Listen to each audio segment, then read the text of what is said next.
चलिए, good morning everyone. तो शुरू करते हैं आज क्लास को। और आज हम लोग पिछले क्लास को कंटिन्यू करते हुए आगे बढ़ेंगे।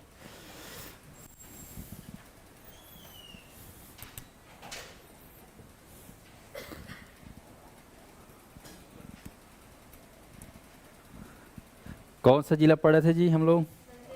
दंतेवाड़ा ना, ठीक।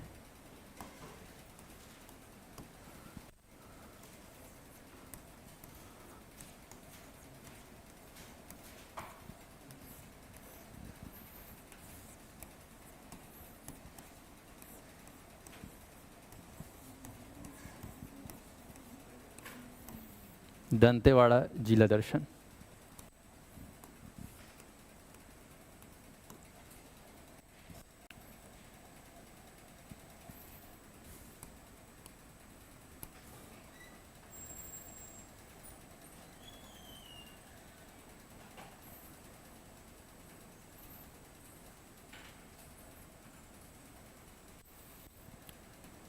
सभी लोग फटाफट जुड़ जाएंगे। और आज हम लोग दंतेवाड़ा के ऐतिहासिक, सांस्कृतिक, सामाजिक जीवन पर फोकस करेंगे। इसके प्रशासनिक विवरण को आप लोग तक कल क्लास में दे दिया था।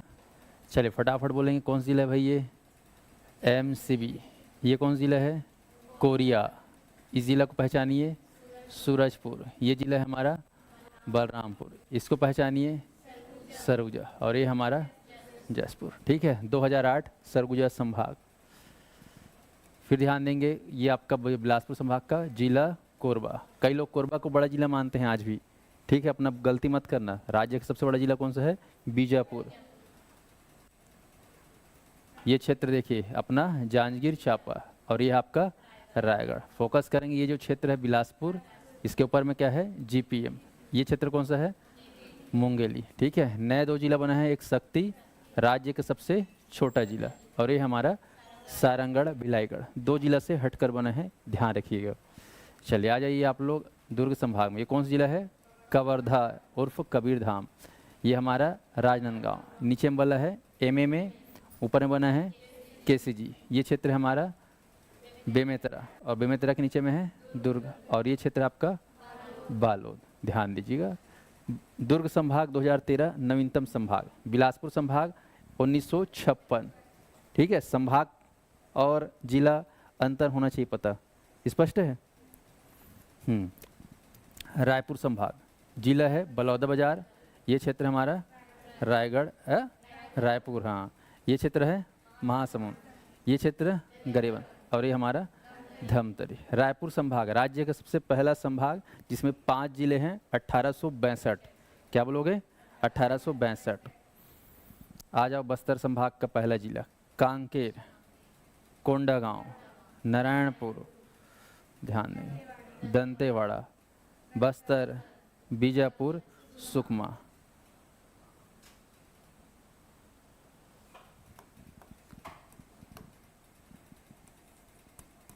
चलिए फटाफट देखेंगे एक बार। प्रशासनिक विवरण को रिवीजन कर लेंगे मेरे साथ। फिर सीधे हम लोग चलेंगे यहाँ के जियोग्राफी के साथ साथ सामाजिक धार्मिक जीवन में। चलिए, इसका मातृ जिला क्या था बताइए? बस्तर। Very good. इस जिले का गठन कब हुआ बताइए? 1998। याद रखेंगे। इसका नवीन नामकरण हुआ है, ये भी आप ध्यान रखना। नवीन नामकरण में आपका ध्यान रखना है 2003। 2003 में दंतेवाड़ा को क्या बोला गया? दक्षिण बस्तर।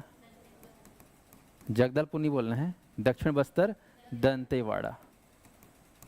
ठीक है, दक्षिण बस्तर दंतेवाड़ा। ठीक ऐसे ही कांकेर को भी 2003 में, ये दिख रहा है कांकेर, इसको बोला गया उत्तर बस्तर कांकेर। और 2003 में इसको बोला गया दक्षिण बस्तर दंतेवाड़ा।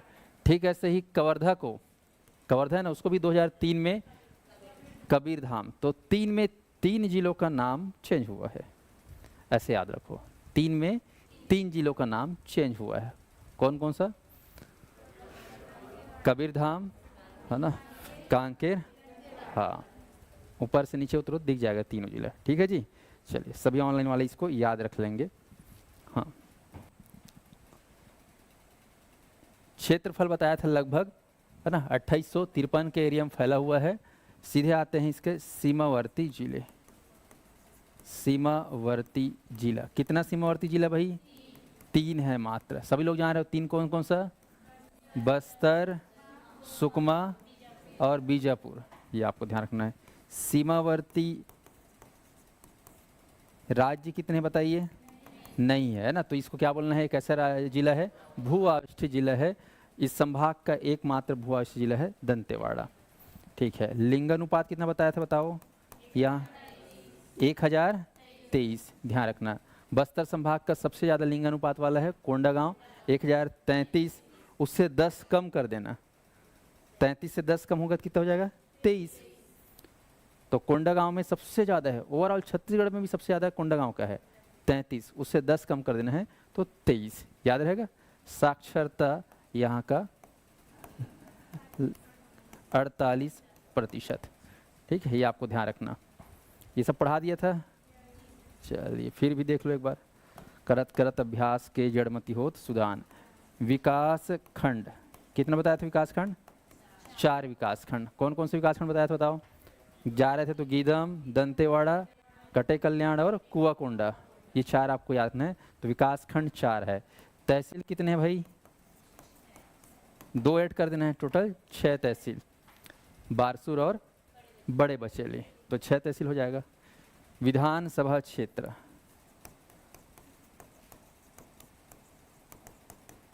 विधानसभा क्षेत्र, तो विधानसभा क्षेत्र आपको याद रखना है, केवल यहाँ पर एक ही है, दंतेवाड़ा, जो कि रिजर्व किसके लिए? एसटी के लिए। दंतेवाड़ा विधानसभा सीट केवल एक है। जैसे कि कांकेर में पढ़े थे आप लोग अंतागढ़, भानुप्रतापपुर,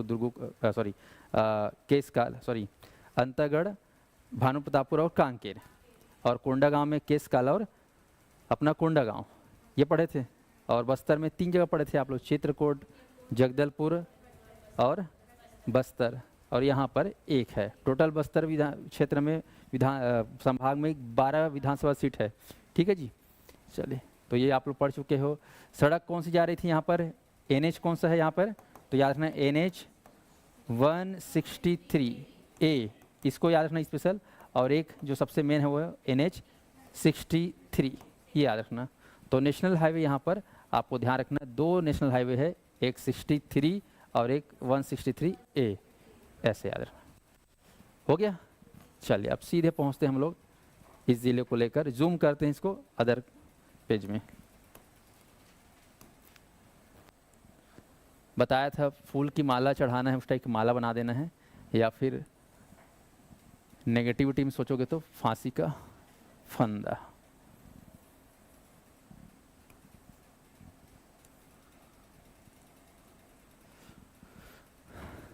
बीजापुर, ये क्षेत्र बस्तर, इन दोनों के टच होने के चलते नारायणपुर और कोंडागांव टच नहीं कर पाता। दिन दहाड़े इसको याद रख लेना, नहीं तो दुनिया भर दिमाग चलते रहते हैं। और इधर कौन सा भाई? सुकमा। चलिए अब ध्यान दीजिएगा, यहाँ पर जगदलपुर जो मेन चौक था, यहाँ से सड़क आ रही है पश्चिम दिशा की ओर। कौन सड़क है ये? NH 63, ये सीधा है NH 63,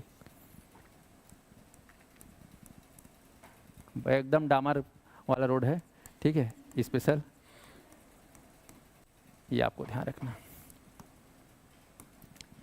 फिर यहाँ से एक सड़क और, ये ध्यान रखना है, इसका नाम क्या था? NH 163A। फिर इसके बाद सुकमा के लिए सड़क गया है, स्टेट हाईवे है।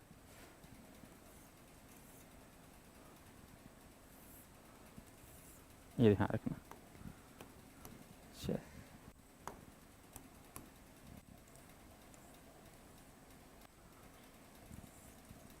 चित्रकूट सुने हो? इधर लोहांडूगढ़ कनेक्ट है। चले अब एक बार देखो, आ रहे थे बस्तर से, तो ये मेन जंक्शन कौन सा पड़ा था? गीदम। और जूम कर लेते हैं थोड़ा सा,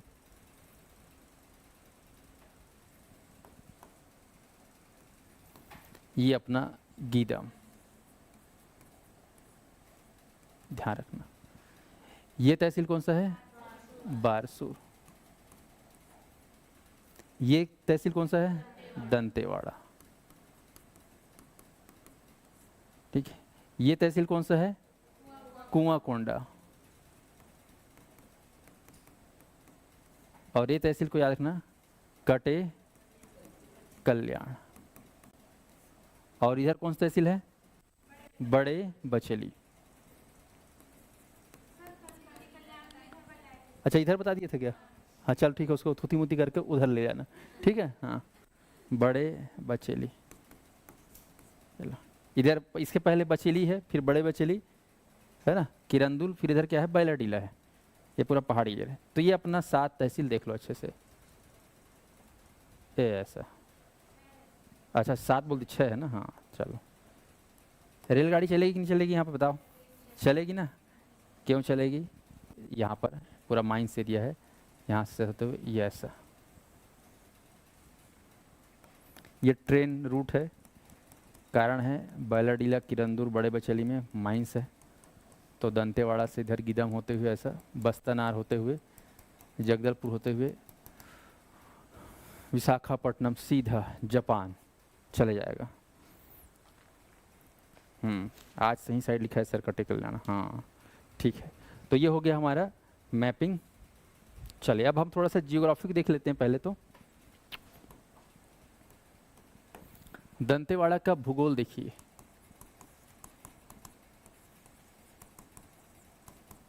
जियोग्राफी देखते हैं दंतेवाड़ा का। तो सबसे पहले देखेंगे यहाँ पे मिट्टी, फिर देखेंगे उसके अंदर सैल, सैल मतलब चट्टान, और उसमें क्या खनिज है ये हम देखेंगे। समझ में आ रहा है? उसके बाद क्या देखेंगे? नदी, ठीक है, जलप्रपात भी बोल सकते हो। नदी में क्या बनता है? जलप्रपात, और चाहो तो बांध भी देख सकते हो। और उसके बाद नदी, जलप्रपात, बांध। नदी से मतलब है ना, नदी से बनता है जलप्रपात, जलप्रपात नदी से बनता है बांध, तो नदी। उसके बाद पहाड़ या पर्वत, है ना। तो नदी, पहाड़, पर्वत, झरना, और क्या देखना है? जंगल, वन और कृषि, ये हमको देखना है भाई। चलो बेसिक जानकारी। तो सबसे पहले बात करते हैं मिट्टी।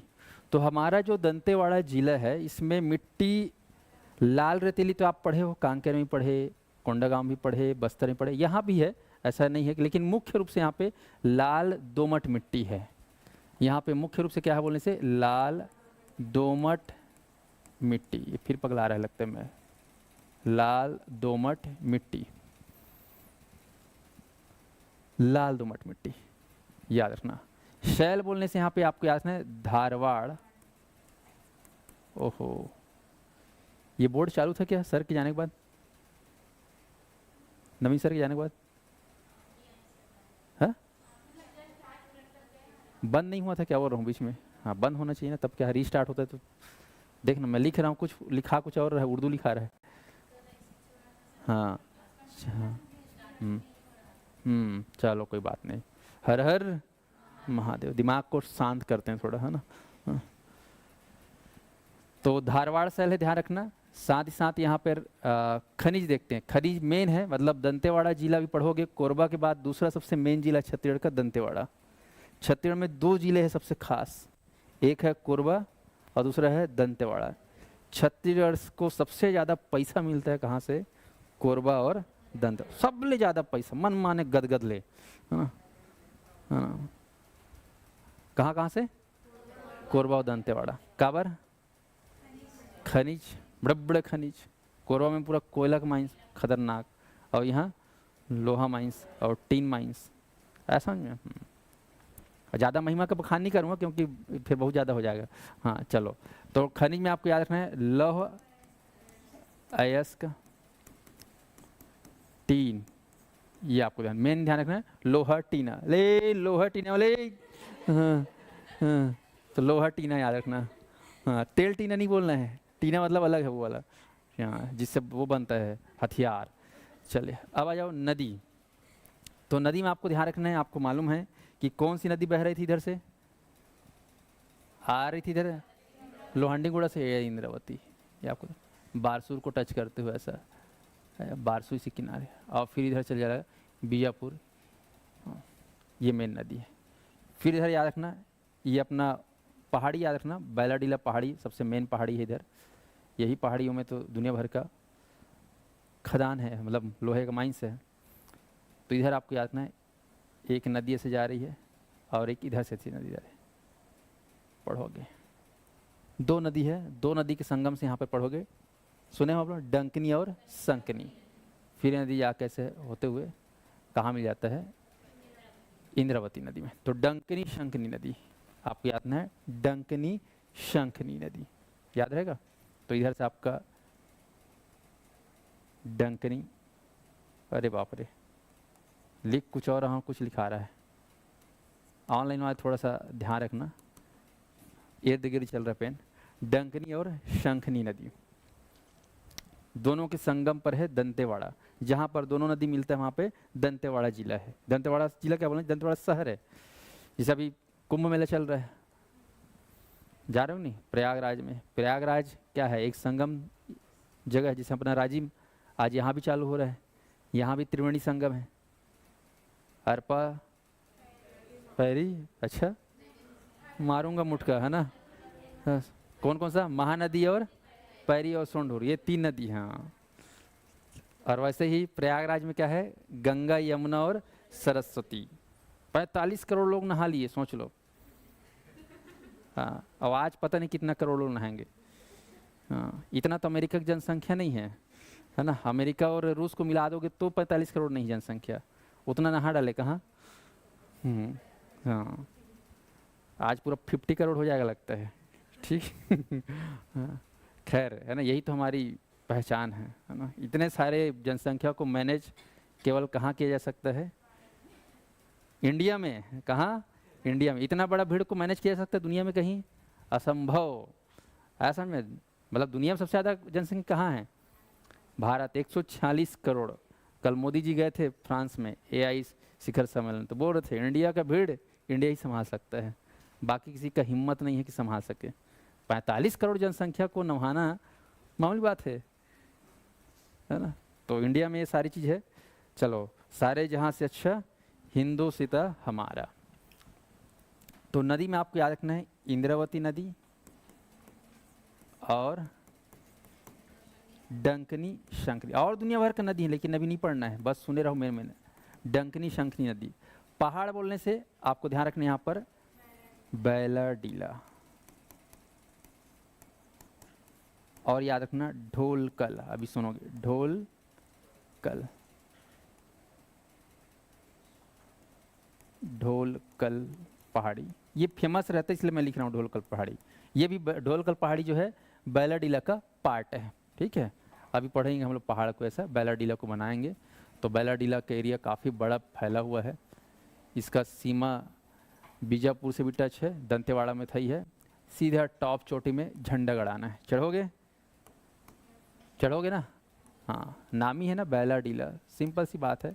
बैला किसको बोलते हैं, बैला को बोलते हैं, और किसको, है ना। बैला की पीठ में क्या रहता है, डीला। देखो नहीं, ये मान लो बैला है, ये पीठ है, ये ऐसा। तुम लोग नांदिया बैला खेले हो कि नहीं खेले हो, बचपन में खेले हो नांदिया बैला, पूरा तिहार के दिन, मिट्टी वाला जी, ये ले, ये ठीक, ये बड़ा बड़ा सीन। ये किसको क्या बोलते हैं, डीला। क्या बोलते हैं, डीला। तो बैला का क्या है, डीला है। तो ये भी बैला है, बैला का डीला है। तो डीला में आप लोग को लिखना है नंदी राज। क्या लिखोगे, नंदी राज। भगवान भोलेनाथ का वाहन क्या है, नंदी राज। नंदी राज जानते हो, बैलों का मेन मुखिया। भगवान विष्णु का वो क्या है, वाहन क्या है, गरुड़ है। भगवान गणेश का वाहन बताइए, मूषक। और अपना कार्तिकेय सुने हो, उसका भाई, बड़ा भाई, उसका क्या है, मयूर है।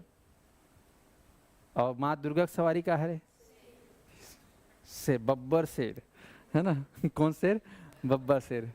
तो सब देवी देवताओं का क्या है, स्पेशल पर्सनल वाहन है, स्पेशल है नहीं। और आप लोगों का क्या है, छोटा हाथी, है ना, स्कूटी, बुलेट, सबका है ना। तो चलो बढ़िया। तो यहाँ पे ध्यान दीजिएगा। तो ये बैलाडीला, बैला के जैसा विशाल है ना, बड़ा डीला है। तो इसको बोलते हैं शिखर को नंदी राज। ध्यान रखेंगे, नाम है बैलाडीला की सबसे ऊंची चोटी का नाम नंदीराज। नंदीराज हिल से भी बोलते हैं, नंदीराज पिक पॉइंट भी बोलते हैं। तो इसकी हाइट आप लोग को याद रखना है 1210 मीटर। सुने रहो इसको, 1210। ठीक है, राज्य की दूसरी सबसे ऊंची चोटी। सबसे बड़ा पढ़ोगे गौरलाटा, ओ उधर बलरामपुर जिला में है, सामरी कुसमी पार्ट में गौरलाटा, उसका इससे 15 ज़्यादा है, तो 1225 है वो। यहाँ पे नोट करके लिख देता हूँ 1225, नाम है उसका गौरलाटा। ठीक है, ये मीटर है। ऑप्शन बहुत आता है एग्जाम में, बहुत पूछता है इसको, इसको भी बहुत पूछता है।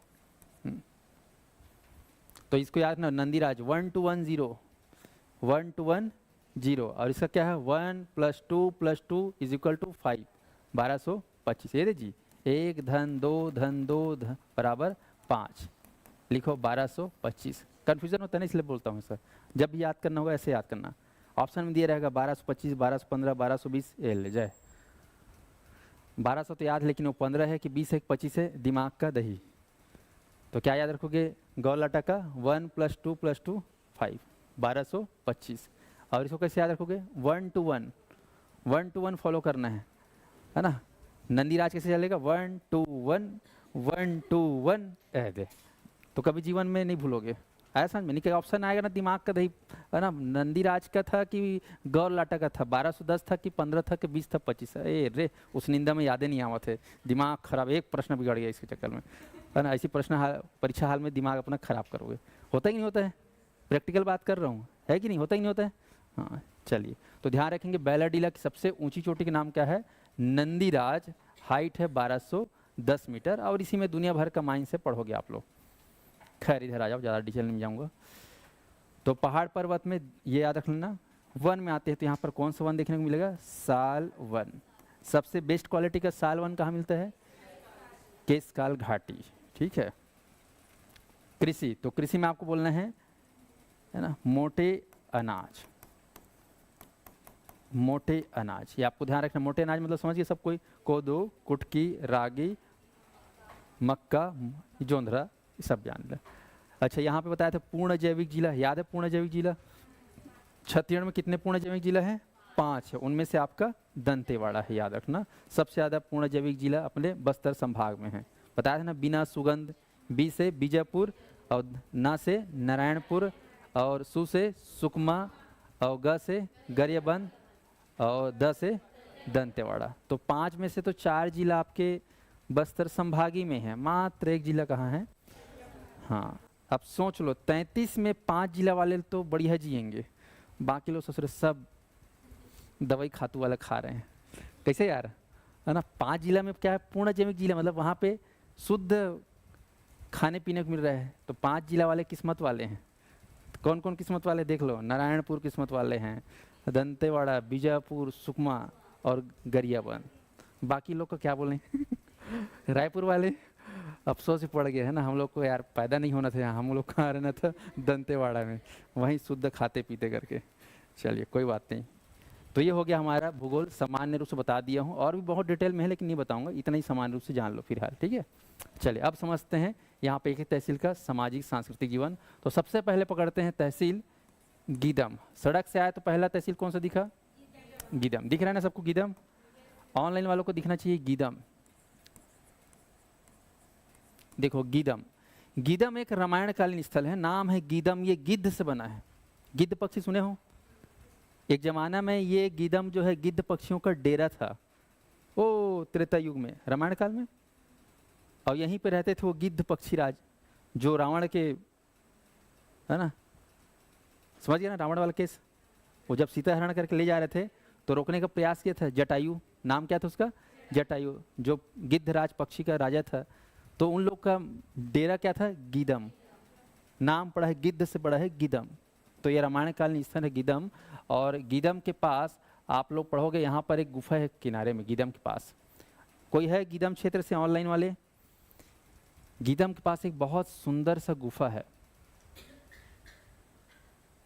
और गुफा का नाम आप लोग याद रखेंगे तुलार गुफा।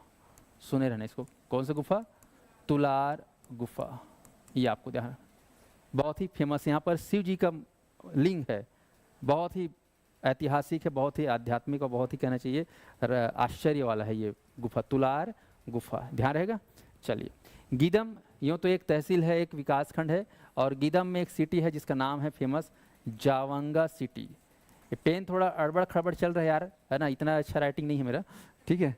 हाँ, जावंगा सिटी सुने रहना, जावंगा सिटी गीदम में आता है, और इसको बोला जाता है अटल, फिर से मैं लिख रहा हूँ जावंगा सिटी को अटल एजुकेशन सिटी। अटल मतलब सोचिए ना, Atal Bihari Vajpayee education city. OP Chaudhary जब यहाँ के कलेक्टर थे तब बनवाए थे। तो यहाँ पर अटल एजुकेशन सिटी है, जहाँ पर प्राइमरी से लेकर मिडिल, हाई, कॉलेज वॉलेज, ITI, लाइवलीहुड कॉलेज, सारा चीज़ है। मतलब ये पूरा कैंपस है जिसके अंदर पूरा पढ़ाई लिखाई का संस्थान है। वहाँ पर नाम है उसका जावंगा सिटी, जिसका नाम रखा गया है अटल बिहारी वाजपेयी। जब अटल बिहारी जी ऊपर चले गए उस समय उनका नाम को उसके ऊपर रख दिया गया, ठीक है। ये हो गया गीदम। और गीदम के तहसील में आता है एक बहुत ही फेमस बांध, जो आपको ध्यान रखना है। उस बांध का नाम बेहद ही फेमस है, बोध घाट परियोजना। ये आपको याद करना बेहद जरूरी है। जैसे कि धमतरी में गंगरेल फेमस है, कोरबा में हसदेव फेमस है, वैसे ही दंतेवाड़ा में क्या फेमस है, बोध घाट। तो बोध घाट आप लोग को याद रखना है। ये कौन से नदी पर है, तो आपको याद रखना है इंद्रावती नदी पर है। याद कर लीजिए इसको हमेशा के लिए, इंद्रावती नदी पर है बोध घाट परियोजना। और इस बोध घाट परियोजना का जो मुख्य उद्देश्य है बिजली का उत्पादन। लगभग आज के समय में इसमें 125 मेगावाट बिजली उत्पादन हो रहा है। टारगेट हमारा ज़्यादा है 300 मेगावाट का, लेकिन हमारा अभी वर्तमान बिजली उत्पादन कितना हो रहा है, 125 मेगावाट। आपको ध्यान रखना है। और दूसरा जो उद्देश्य है पेयजल आपूर्ति और सिंचाई। क्या है, सिंचाई और पेयजल आपूर्ति। तो सिंचाई में दूसरा इसका मेन मकसद है। और सिंचाई से बोधघाट परियोजना की वजह से जो है लगभग दंतेवाड़ा जिला और दंतेवाड़ा से लगा हुआ बीजापुर और दंतेवाड़ा के नीचे सुकमा, इन तीनों जिलों को लाभ पहुंच रहा है। कौन कौन से जिला को लाभ पहुंच रहा है सिंचाई हेतु? स्वयं दंतेवाड़ा, फिर पड़ोसी पकड़ना है बीजापुर और सुकमा। दंतेवाड़ा के दो झल लइका है ना, एक महतार एक दू लइका। दंतेवाड़ा के दो लइका कौन है, एक बीजापुर और एक सुकमा। पता ही नहीं पता है, हाँ, तो ऐसे याद रखना।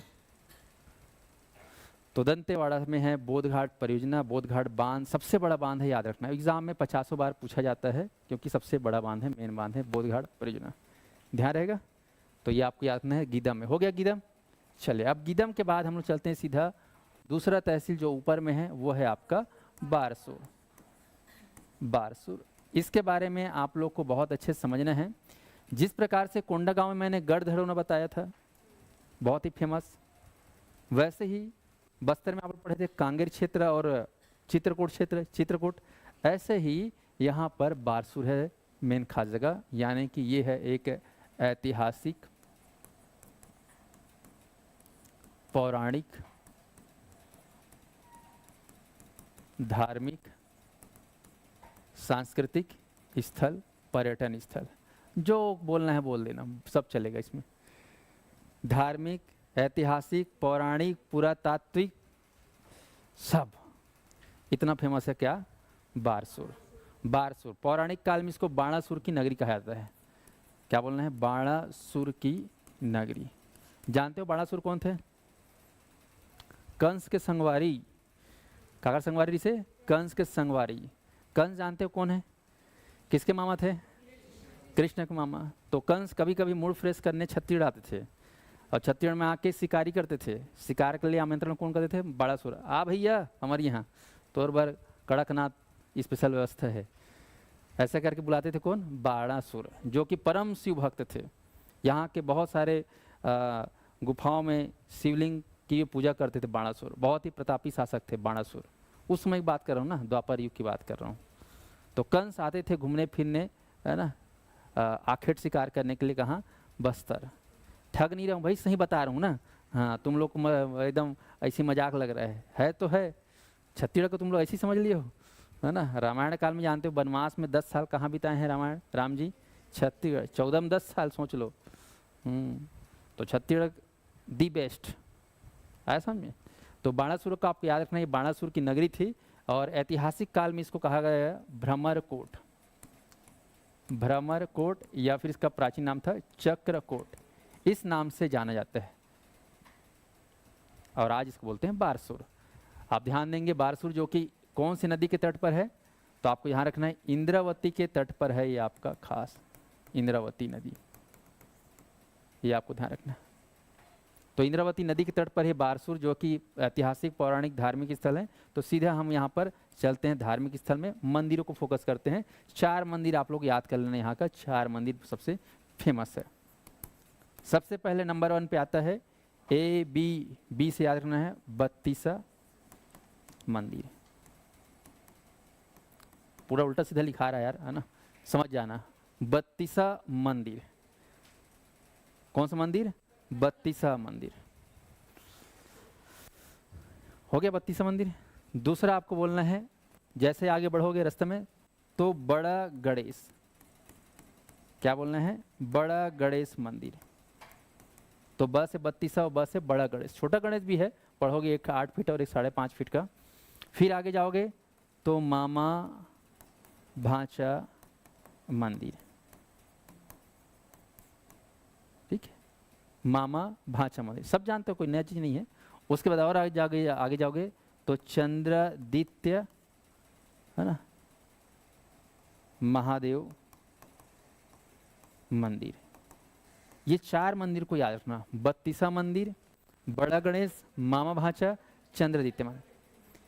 और भी मंदिर है, 10 मंदिर जाओगे तो दंतेश्वरी माता का मंदिर है, नागदेव का भी मंदिर है यहाँ पर, और छोटे मोटे मंदिर है आसपास में। लेकिन ये 4 मंदिर सबसे ज़्यादा फेमस, जिसको पुरातत्व विभाग ने, वो भी केंद्रीय पुरातत्व विभाग, भारत है ना सरकार का पुरातत्व विभाग, इसको संरक्षण करके रख रहा है चारों के चारों को। छत्तीसगढ़ में 47 है, उसमें से ये अपना बत्तीसा, बड़ा गणेश, माँ भांचा और चंद्रादित्य, ये सब जो है बना है छिंदक नागवंश में। छिंदक नागवंश, छिंदक नागवंश क्या था यहाँ का? एक राजवंश था, नल वंश के बाद छिंदक नागवंश, फिर काकती वंश। तो ध्यान रखेंगे ये जो बाणासुर की नगरी तो बहुत पहले की बात है, कलयुग में अगर देखा जाए तो छिंदक नागवंश, ठीक है। मध्यकालीन इतिहास पढ़ोगे आप लोग छत्तीसगढ़ का, तो छिंदक नागवंश की राजधानी थी बारसूर, छिंदक नागवंश की राजधानी थी बारसूर। नागवंश, कौन सा वंश? नागवंश। तो ये लोग के हर मंदिर में नाग दिखता था, नाग, नाग का चित्र, नाग का प्रतिमा, चाहे वो शिव हो चाहे कोई भी हो, सब जगह, क्योंकि छिंदक नाग। गणेश को भी नाग पहना दिए थे, हादी हादी। तो छिंदक नागवंश आपको सुरता रखना है। तो छिंदक नागवंशों की राजधानी, छिंदक नागवंशों की नगरी थी बारसूर, और उन्हीं के राजाओं के द्वारा ये सभी मंदिरों का निर्माण कराया गया उनके शासनकाल में। तो प्रश्न आया कि फलाना मंदिर को कौन से शासनकाल में या कौन से वंश के राजाओं ने बनवाया है, तो क्या बोलोगे? छिंदक नाग। याद कर लो अच्छे से। 4 मंदिर और भी है ना, नहीं बता रहा हूँ, केवल 4 ठो बता रहा हूँ, इतना कि याद कर लो बन जाएगा। चारों मंदिर की अपनी अपनी विशेषता है, थोड़ा थोड़ा ध्यान लो संक्षेप में। जैसे कि बत्तीसा मंदिर, बत्तीसा मंदिर सभी लोग जानते हो कि बत्तीसा मंदिर अगर आप लोग गए होगे तो वहाँ पे आप लोग आयताकार डिजाइन में, ऐसा आयताकार 16 और 16 32 खंबा देखोगे। कितना खंबा? हाँ, ये बना हुआ आयताकार में 1 2 3 4 5 6 7 8, 8 के रो में, ये दूसरा रो, ये तीसरा रो और ये चौथा रो। तो 8 चौक कितना हो गया? 32। तो 8 खंबे है ना आयताकार में लगा हुआ है और वर्गाकार में 4, और इसमें 2 मंदिर है, आपको ध्यान रखना है यहाँ पर, ये एक मंदिर, ये एक मंदिर। 16 और 16 32। अक्सर भगवान महादेव या भोलेनाथ का जो मंदिर होता है वो 16 खंभों वाला मंदिर होता है, उसके पीछे रहस्य भी है 16 खंभा का। वो मेरा मोर छत्तीसगढ़ जो डिटेल पढ़ाता हूँ उसमें सब कहानी बताता हूँ, इसे बताऊंगा तो इसी दिन पुर जाएगा, है ना। तो 16 खंभों से बना रहता है हमारा महादेव का मंदिर। यहाँ पर चूंकि 2 मंदिर है, 2 गर्भगृह है, इसलिए यहाँ पर कितना हो गया? 16 दूनी 32, और 32 खंभा होने को जिसका नाम रखा गया बत्तीसा मंदिर। दोनों मंदिर के अंदर के गर्भगृह में कौन से भगवान का वो प्रतिमा पूछा जाता है, तो आपको याद रखना देवों के देव महादेव। और ये जो प्रतिमा है, दोनों के दोनों प्रतिमा कहा जाता है, ये दोनों रोटेट होता है, घूमता है बोलते हैं, क्या करता है, घूमता है। और ये बना है काले पत्थर से। कौन से पत्थर से बना है, काले पत्थर से, ये आपको ध्यान रखना है। और इसी प्रांगण में, इसी हॉल में, दोनों ज्वाइंट है एकदम, है ना। और यहीं पर आप बैठा हुआ है नंदीराज, भगवान भोलेनाथ का सवारी नंदीराज। और ये नंदीराज भी बना है काले ग्रेनाइट पत्थर से। तो प्रतिमा जो है आप देखोगे इस मंदिर में, इसको पूछा भी था एग्जाम में, तो वो जो नंदीराज है ना, वो काले पत्थर से बना, बहुत ही सुंदर काले पत्थर से नक्काशीदार बनाया गया है सजा के। जिसे आप लोग दिवाली तिहार में देखे होगे, गाय मल्ला का बांधते, सोहाई बांधते हैं, है ना। और पूरा तिहार में बैला लोग को सजाते हैं, सजाते ही नहीं सजाते हैं एकदम, यहाँ पे वो झालर वालर वैसे करके, है ना। तो वैसे ही पूरा उसको सजाए हैं नक्काशी करके। तो ये सुंदर जो है नंदीराज का जो है प्रतिमा यहाँ पर प्रांगण में बैठा हुआ है आज भी। ये कौन से पत्थर से बना हुआ है, काले पत्थर। इसके अंदर का जो भी प्रतिमा कौन से पत्थर का है, काले पत्थर। लेकिन ये जो मंदिर बना है, ये बना है बलुआ पत्थर से, ये आपको याद रखना, बलुआ पत्थर से, सैंड स्टोन से मंदिर बना है, बलुआ पत्थर से, लेकिन अंदर की मूर्ति काला पत्थर, याद रहेगा। तो ये आपको ध्यान रखना है। तो 32वां मंदिर भगवान शिव को समर्पित है। पढ़ोगे, सोमवंशी शासक छिंदक नागवंश शासक सोमेश्वर देव प्रथम ने अपनी वाइफ गंगा महादेवी के नाम से बनवाया था। उन लोग पूजा पाठ करे करके, दो बायरी ने, दोनों को बड़ी झगड़ा हुई, है ना। ते मतलब यार एक काम करते, मतलब ना पूजा पाठ में भिड़ाया जाए, है ना। तो दोनों को एक बार दूठा मंदिर बनवा दी, है ना। एक मन के लड़का लोग तक आज ताने मन व्यस्त रही, है ना, लड़का नहीं होती से, दोनों को एक बार मंदिर बनवा दी, है ना। मंदिर में जैसे पूजा करी, दोनों को जाए, दूठा रास्ता ही जाके, एक ही अट्ठा रास्ता है, तीठा रास्ता है। ये देरानी हो नहीं देरानी जेठा नहीं बोलना है, बीबी नंबर 1 बीबी नंबर 2, आया समझ में।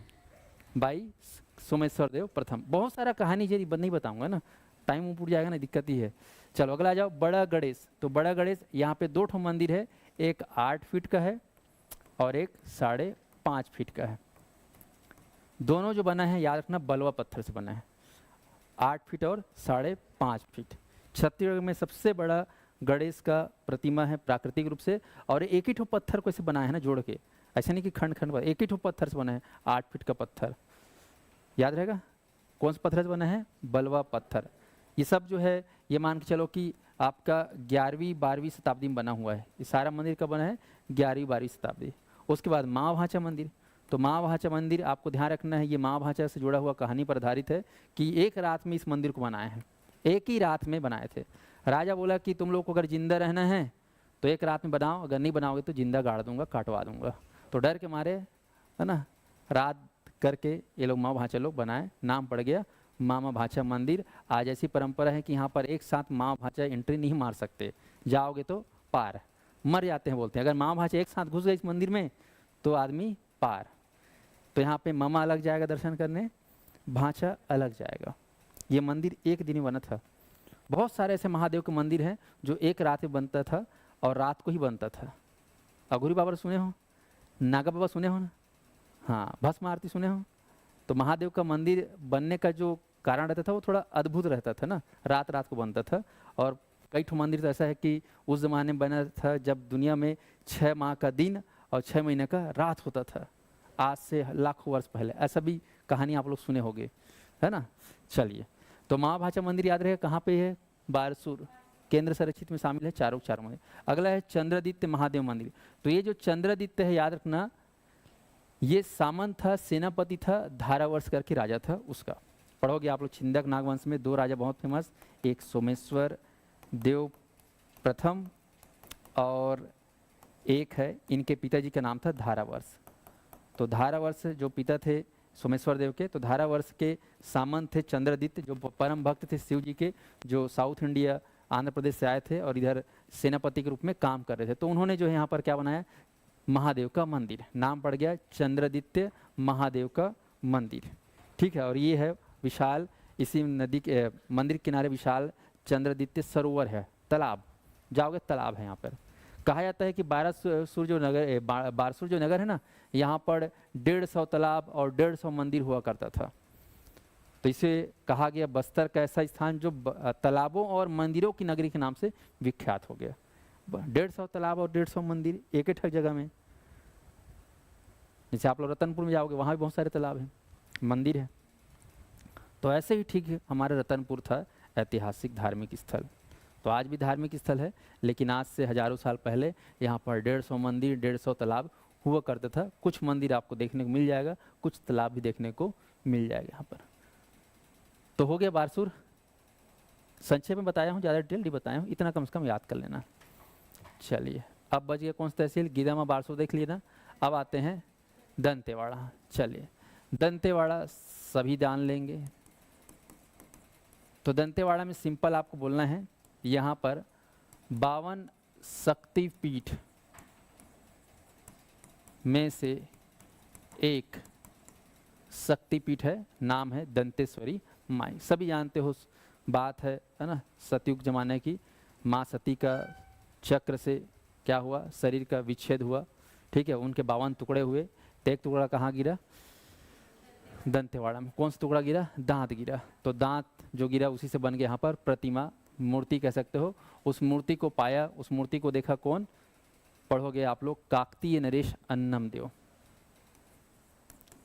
काकतीय राजा या काकतीय वंश के राजा, मैं ज़्यादा नहीं लिख रहा हूँ क्योंकि पता नहीं बोर्ड थोड़ा सा डिस्टर्ब हो गया है।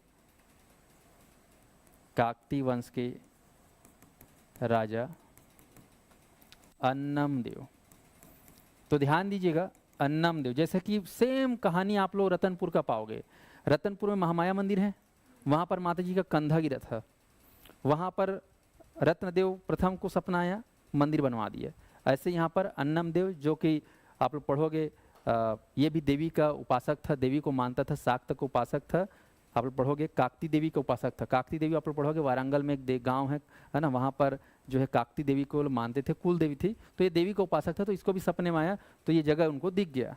तो यहाँ पर प्रतिमा था, उस प्रतिमा के ऊपर मंदिर बनवाया। क्या बनवाया, मंदिर। क्योंकि प्रतिमा तो क्या किसी ने बनाया नहीं है, जैसे रतनपुर का जो प्रतिमा सो किसी पुजारी ने, किसी मूर्तिकार ने नहीं बनाया है, इसको भी नहीं बनाया। ये क्या है, नेचुरल है, स्वयंभू। जैसे महाकाल में जाते हो उज्जैन, उसका शिवलिंग किसी ने बनाया है क्या, नहीं, वो नेचुरल पैदा हुआ है। ठीक ऐसे ये भी है। तो इसके ऊपर बना दिए क्या, मंदिर। कौन बनाया, अन्नमदेव, ये आपको याद है। तो दंतेश्वरी मंदिर का निर्माण, मूर्ति का नहीं, मंदिर का निर्माण कौन कराया है, अन्नमदेव, जो कि 52 शक्तिपीठों में से एक है। और ये पावन स्थल, पावन धार्मिक स्थल जो है नदी किनारे है। कौन से नदी किनारे, डंकनी और शंखनी, पढ़ोगे, डंकनी सगी नदी के तट पर है। और यहीं पर भैरव बाबा भी है, इसके भैरव बाबा के पद चिन्ह है यहाँ पर। तो भैरव बाबा के पद चिन्ह है, डंकनी शंकनी का संगम स्थल है, इस संगम स्थल पर है विराजमान मां देवी। बाकी इस मंदिर में जानते हो, ये बस्तर वासियों की कुल देवी है दंतेश्वरी माता। और इस दंतेश्वरी माता में प्राचीन काल में नर बलि का प्रथा था, याद रख, नर बलि का प्रथा। और इसको रोकने के लिए अंग्रेजों के ज़माने में एक विद्रोह हुआ, जिसको बोला गया मेरिया विद्रोह। सन 1842 से 1863 की बात है, मेरिया विद्रोह हुआ था अंग्रेजों के शासनकाल में। और अंग्रेज जानते थे कि यहाँ पे आदमी लोग को काटा जाता है, बलि का बकरा बनाया जाता है, ये है अंधविश्वास। तो इस अंधविश्वास को समाप्त करने के लिए जो है उन्होंने अंग्रेजों के अधिकारी को भेजा। ठीक है, यहाँ पर मैकफेरसन जैसा अधिकारी आया, मैकफेरसन यहाँ पे जांच किया। कई सालों तक जो है यहाँ पर अंग्रेजी पुलिस लोग यहाँ पर तैनात रहे, तहसीलदार लोग आके देखते थे बीच में। फिर यहाँ पर फाइनली एक बहुत बड़ा ब्रिटिश अधिकारी, फौज का अधिकारी, जिसका नाम था कर्नल कैंपबेल, वो आया और फाइनली इस प्रथा को अंत करवाया। तो पूरा कहानी आप लोग पढ़ोगे जब मेरिया विद्रोह पढ़ोगे तब। तो मेरिया विद्रोह संबंधित है दंतेश्वरी माता में मंदिर में नर बलि से संबंधित। तो यहाँ पर नर बलि होता था, सोच लो, नर बलि दिन दहाड़े होता था ना, ऐसा नहीं कि ऐसे जो कटता था उसको बोलते थे मेरिया। तो ताड़ी पेन्नु प्रथा चलती है, उस पन्ने से माटी देव पूजा होता है, फिर उसको होम जग दिया जाता है दुनिया भर के, फिर गले को लग के दे, हाँ गए, जन्नत मिलेगा। कितना खतरनाक है समझे। अब बकरा करता है, बकरा तो पहले से करता है ना। और इसके पीछे और बहुत सारी कहानी है जो बताऊंगा तो बड़ा गड़बड़ हो जाएगा, खुलासा हो जाएगा, है ना। क्योंकि मैं खुद बस्तर में रहा हूँ इतने सालों तक, तो मैंने बहुत सारा चीज़ देखा, अनुभव किया, सुना, जो सामान्य रूप से जिसको हाईलाइट नहीं किया जाता, लेकिन वास्तविकता कुछ और भी है। नर बलि क्या वाकई में अभी तक चलता है कि केवल उसी 1862 में समाप्त हो गया था? क्या वाकई में समाप्त हो गया था? केवल पन्नों में नहीं लिखाता था, बाकी ठीक है, XYZ, है ना। चलो इधर आ जाओ। तो ये दंतेश्वरी माता का मंदिर नरबलि प्रथा के लिए फेमस था। काकतीय वंश के राजा अन्नमदेव इसकी पूजा करते थे।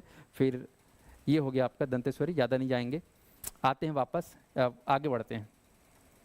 तो यहीं पर एक आगे जाओगे, अच्छा इधर है एक जगह खास, समलूर करके सुने रहा, समलूर, समलूर, समलू सुने, गाँव में समलू बुधारू रहता है ना, समलू। तो समलूर से आपको याद रखना यहाँ पर प्राचीन शिव मंदिर है, समलूर। और दंतेवाड़ा के बाजू में यहाँ पर याद रखना गामावाड़ा। ये दो जगह को याद रखना है, गामावाड़ा और समलूर को। कौन कौन सी जगह? गामावाड़ा और समलूर, इसको सुने रहना, ये बहुत इंपॉर्टेंट है। गामावाड़ा आपको याद रखना है, ये है महापाषाणीय स्मारक स्तंभ स्थल। मतलब ये कहने का मतलब है कि बड़े बड़े पत्थरों को यहाँ पर कोई घर का मुखिया मर जाता था तो उसके याद में वहाँ पे से रख देते थे